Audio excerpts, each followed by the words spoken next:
Assalamu alaikum. In today's video we will be talking about percentage composition जो कि moles का ही एक part है। तो परसेंटेज कॉम्पोजिशन बेसिकली क्या होता है कि कोई भी कंपाउंड है उसमें एक एलिमेंट की कोई भी पर्टिकुलर एलिमेंट की परसेंटेज कितनी है बाय मास, तो इसको हम परसेंटेज कॉम्पोजिशन कहते हैं। यानी कि कोई भी चीज़ जो बनी हुई है उसमें एक सर्टेन सब्सटेंस की कितनी उस कॉम्पोजिशन के हिसाब से परसेंटेज है, ठीक है ना। तो ये चीज़ हम जो फाइंड आउट करते हैं दैट परसेंटेज कॉम्पोजिशन, और ये बाय मास हम जो है ना फाइंड आउट करते हैं। So the amount of mass in percentage of any element in a compound is known as percentage composition. तो नॉर्मली हम जिस तरह कोई भी चीज़ की परसेंटेज निकालते हैं, लेट्स से कि मैं आपको बोलूं कि आपके पास टोटल 5 बॉक्सेस हैं जिसमें से 2 बॉक्सेस शेडेड हैं, और मैं आपको बोलूं कि आप बताओ कि कितने परसेंट बॉक्स यहाँ पे, कितने परसेंट जो है वो शेडेड बॉक्स हैं यहाँ पे। तो आप एक बेसिक मैथ्स अप्लाई करोगे, टोटल 5 बॉक्स हैं, ठीक है, जिसमें से 2 शेडेड है, मल्टीप्लाई बाय 100 करोगे, आपके पास परसेंटेज आ जाएगी शेडेड बॉक्स की, कि शेडेड बॉक्स कितने परसेंट है आपके पास इन सब बॉक्सेस में। लेकिन अगर यही चीज़ मैं मास के टर्म्स में कर दूं, यानी कि मैं बोलूं कि ये बॉक्स 3 ग्राम का है, ये भी 3 ग्राम का है, ये भी 3 ग्राम का है, ये बॉक्स 1 ग्राम है और ये बॉक्स भी 1 ग्राम है, ठीक है ना।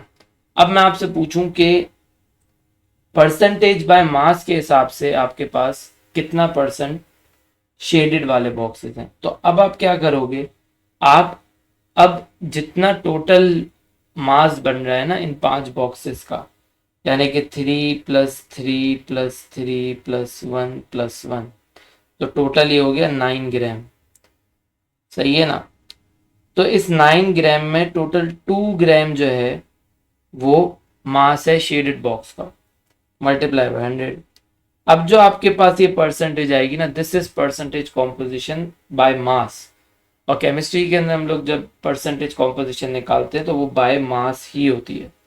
तो कोई भी केमिकल कंपाउंड आपको गिवन हो सकता है, और आपको फिर उस केमिकल कंपाउंड के अंदर कोई पर्टिकुलर एलिमेंट की परसेंटेज कॉम्पोजिशन फाइंड आउट करनी होती है, ठीक है।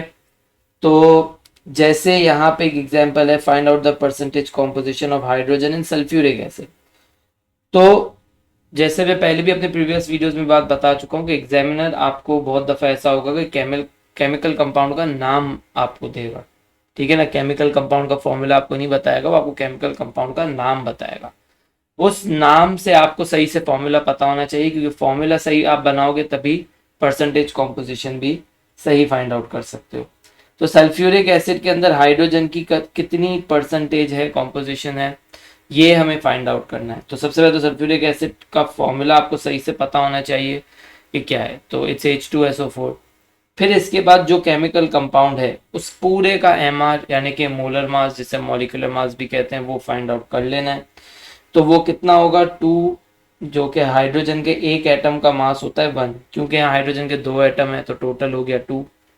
सल्फर के एक एटम का होता है 32, ऑक्सीजन के एक एटम का होता है 16, ठीक है। यहाँ पे 4 ऑक्सीजन के एटम है तो 16 मल्टीप्लाई बाय 4 है 64। तो 2 प्लस 32 प्लस 64, पूरे सल्फ्यूरिक एसिड के मॉलिक्यूल का जो MR है दैट्स 98, ठीक है। अब इस 98 में हाइड्रोजन का मास कितना है 2, तो मुझे किसकी परसेंटेज कॉम्पोजिशन चाहिए, हाइड्रोजन की। तो 2 डिवाइड बाई 98 मल्टीप्लाई बाई 100, यानी कि 2.04%। तो यानी कि सल्फ्यूरिक एसिड में हमेशा 2.04% हाइड्रोजन होगा हमेशा, ठीक है। इसी तरह अगर सल्फ्यूरिक एसिड में एग्जामिनर ने मुझसे पूछ लिया होता कि सल्फर की परसेंटेज कॉम्पोजिशन बताओ, तो सल्फर जो है इस 98 के अंदर सल्फर का मास कितना है 32, तो मैं करता 32 डिवाइड बाई 98 मल्टीप्लाई बाई 100, तो मुझे सल्फर की परसेंटेज कॉम्पोजिशन पता चल जाती।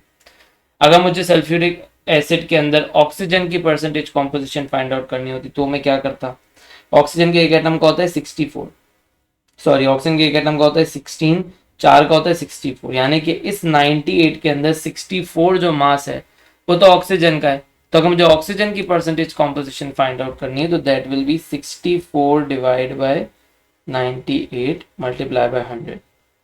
तो इस तरीके से आप कोई भी पर्टिकुलर एलिमेंट की एक कंपाउंड के अंदर परसेंटेज कॉम्पोजिशन फाइंड आउट कर सकते हो। अब ये कुछ प्रैक्टिस क्वेश्चंस हैं जो अपने स्टूडेंट से करवा रहा होता हूँ। यहाँ पे एक क्वेश्चन है, determine which oxides of iron Fe2 और Fe3O4 हैज मोर आयरन। तो किसके अंदर आयरन ज्यादा है? तो आप सिंपली क्या करोगे कि दोनों में ही आयरन की परसेंटेज कॉम्पोजिशन फाइंड आउट करोगे, जिसमें आयरन की परसेंटेज कॉम्पोजिशन ज्यादा आएगी वो आपका करेक्ट आंसर होगा। जैसे आप इसमें फाइंड आउट करोगे दोनों में, तो एक में 70% आयरन आएगा, एक में 72% आयरन आएगा। तरीका वही है, पूरे Fe2O3 का मॉलिक्यूलर मास निकालो, उसमें जितना आयरन का मास है, जो कि 2 आयरन के एटम है ना, तो आयरन का जो टोटल 2 एटम का मास है उसको फिर आप पूरे Fe2O3 के MR से डिवाइड कर दोगे, आपको आयरन और मल्टीप्लाई बाय 100 कर दोगे तो आयरन की परसेंटेज पता चल जाएगी Fe2O3 में। सेम काम करेंगे इस तरह हम Fe3O4 के लिए भी, और उसमें भी हमें फिर पता चल जाएगा कि आयरन की कितनी परसेंटेज है, और जिसकी परसेंटेज ज़्यादा होगी तो वो वाले ऑक्साइड में आयरन के आयरन ज़्यादा होगा। अब इसी से एसोसिएटेड हमारे पास एक और तरह का सवाल होता है, ये कह रहा है find the mass of sodium in 50 gram of sodium carbonate. तो इस तरह के सवाल में जिसमें आपको एक सर्टन मास ऑफ सैंपल दे दिया जाए कि इतने मास ऑफ सैंपल में आप बताओ कि एक पर्टिकुलर एलिमेंट कितना होगा, अगर मुझे वो पूरा केमिकल कंपाउंड पता है, मुझे ये पता लगाना है कि 50 ग्राम सोडियम कार्बोनेट में कितना मास सोडियम का है। तो इसको करने का बहुत सिंपल सा एक तरीका होता है कि आप सबसे पहले तो जिस एलिमेंट का मास आपसे मांगा जा रहा है आप उसी की परसेंटेज पता लगा लो कि कितना % सोडियम कार्बोनेट में सोडियम है।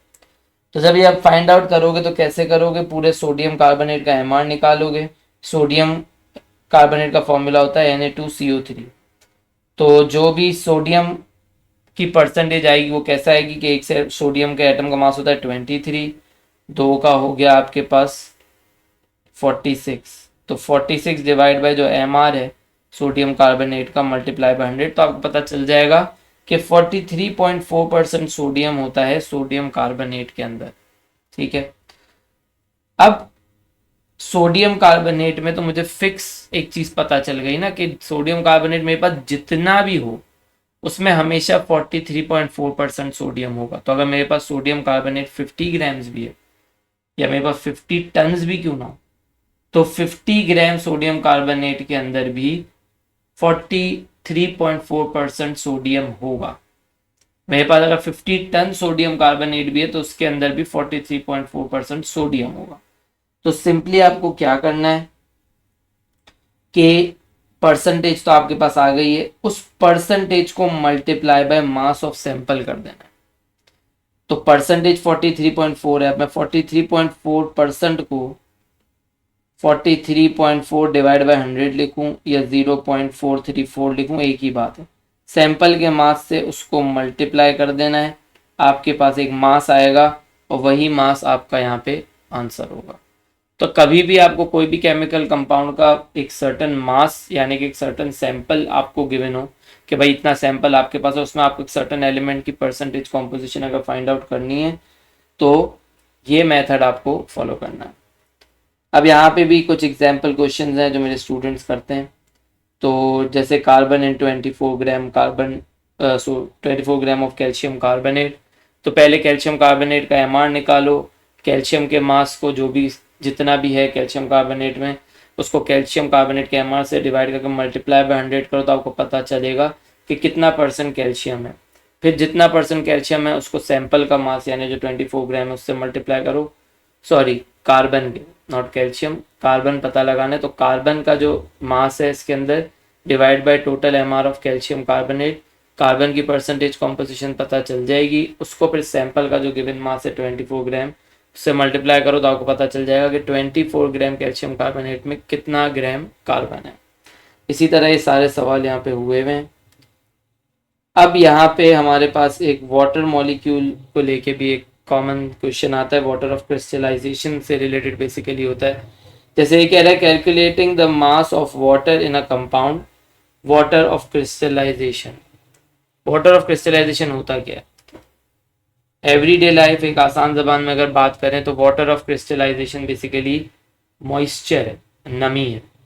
आप कोई भी जैसे कि आयनिक कंपाउंड है कोई भी, उसको आप ओपन में रख दो थोड़ी देर, कुछ घंटों के लिए या कुछ दिनों के लिए ओपन करके रख दो, तो आप जब उसको थोड़े दिनों बाद टच करोगे या कुछ घंटों बाद टच करोगे तो उसमें एक आपको नमी फील होगी, मॉइस्चर फील होगा।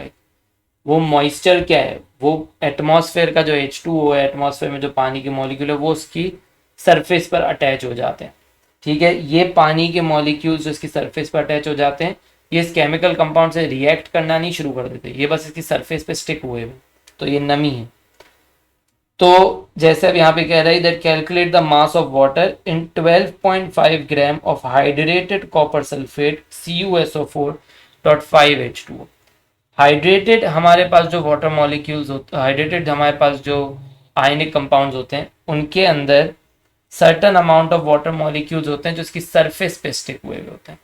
जो ये CuSO4.5H2O है ना, इसका मतलब क्या है कि मेरे पास एक CuSO4 यानी कॉपर सल्फेट का क्रिस्टल है, उस पे 5 जो है ना वाटर मॉलिक्यूल, एक कॉपर सल्फेट पे 5 वाटर मॉलिक्यूल्स की सरफेस पे स्टिक हुए हुए, ये बेसिकली इसका मतलब बनता है। ठीक है, ये वाटर मॉलिक्यूल इसकी सरफेस पे ही सिर्फ स्टिक हुए हैं, ये वाटर मॉलिक्यूल जो है इसके साथ रिएक्ट नहीं कर रहे। तो आपको काम वही करना है जो हम लोगों ने परसेंटेज कॉम्पोजिशन वाला किया है। अब क्योंकि आपको मास ऑफ वाटर चाहिए तो आपको पहले पता लगाना पड़ेगा कि इस कॉपर सल्फेट डॉट 5H2O जो कि एक हाइड्रेटेड कॉपर सल्फेट है, इसमें वाटर की परसेंटेज कॉम्पोजिशन क्या है। तो आप पूरे का एमआर निकालोगे, ये जो डॉट होता है ना यहाँ पे, ये मल्टीप्लाई नहीं है, ये एडिशन है।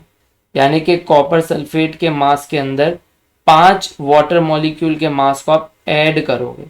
एक वाटर मॉलिक्यूल का मास होता है 18, तो 5 का कितना होगा, 5 मल्टीप्लाई बाई 18 90। तो जो ये CuSO4 का एमआर आएगा उसमें आप 90 को ऐड करोगे। ठीक है, तो 64 जो कि कॉपर का एटॉमिक मास है, 32 जो कि सल्फर का एटॉमिक मास है, 4 इंटू 16 जो ऑक्सीजन का एटॉमिक मास है, प्लस 5 इंटू 18, 18 एक वाटर मॉलिक्यूल का एमआर है, मल्टीप्लाई बाय 5। तो हमारे पास टोटल जो एमआर आ रहा है वो आ रहा है 250। इस 250 में से 90 जो है वो तो वाटर मॉलिक्यूल का है, तो परसेंटेज ऑफ वाटर अगर मैं निकालूं तो that will be 90 divide by 250 multiply by 100, 36%। यानी कि इस हाइड्रेटेड कॉपर सल्फेट में 36% वाटर है। तो 12.5 gram of hydrated copper two sulphate में भी 36% जो है वो वाटर होगा। तो 36% ऑफ 12.5 इज 4.5 ग्राम। तो 12.5 ग्राम हाइड्रेटेड कॉपर टू सल्फेट के अंदर 4.5 ग्राम आपके पास जो है वो वाटर प्रेजेंट है। और जो हमारे पास हाइड्रेटेड कंपाउंड्स होते हैं, हाइड्रेटेड आयनिक कंपाउंड्स, उनके अंदर ज़रूरी नहीं है कि हमेशा same amount of water molecule हो सकता है कि आप सवाल ऐसे भी देखो जिसमें CuSO4.10H2O हो सकता है, आप ऐसे भी देखो जिसके अंदर CuSO4.2H2O हो। तो जाहिर है जिस आयनिक कंपाउंड में ज़्यादा नमी होगी उसमें ज़्यादा वाटर मॉलिक्यूल है, जिसमें कम होगी उसमें कम वाटर मॉलिक्यूल है। तो ये कोई फिक्स चीज़ नहीं है कि आप बोलो कि यार हमने तो सिर्फ यही देखा है, कहीं पे आपने देखा 2.2H2O तो आप बोलोगे यार ये कहाँ से आ गया, तो वो बिल्कुल हो सकता है। ठीक है, तो परसेंटेज कॉम्पोजिशन से रिलेटेड सारी बात हम यहीं तक रखेंगे इन दिस वीडियो। आगे इंशाल्लाह फिर नेक्स्ट वीडियो में एम्पेरिकल फार्मूला से रिलेटेड और बात करेंगे। अल्लाह हाफिज़।